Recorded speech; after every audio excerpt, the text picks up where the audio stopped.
Job 8 vers 8 tot 22. Die ervaring van die vorige geslagte is dat hy wat sy God verlaat skielik omkom. Want doen tog navraag by die vorige geslag en gee ag op wat hulle vaders nagespeur het, want ons is van gister en weet niks nie, omdat ons dae 'n skaduwee op die aarde is. Sal hulle jou nie leer, jou dit nie sê en woorde uit hul hart voortbring nie? Skiet die biesie op waar geen moeras is nie, groei die riet sonder water, nog is dit in sy volle groei, sonder dat dit afgepluk word, dan verdor dit voor al die ander gras. So gaan dit met almal wat God vergeet, en so vergaan die verwagting van die goddelose. Sy hoop is afgesny, en die voorwerp van sy vertroue is 'n spinnerak. Hy steun op sy huis, maar dit bly nie staan nie.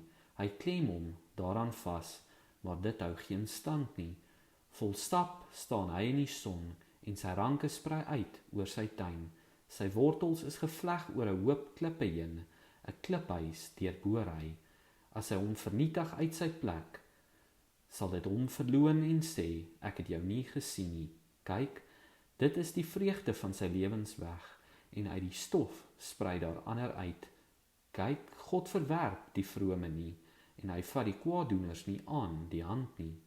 Terwyl hy jou mond met gelag vervul en jou lippe met gejuig, sal jou haters met skaamte bekleed word en die tent van die goddelose weg is dit.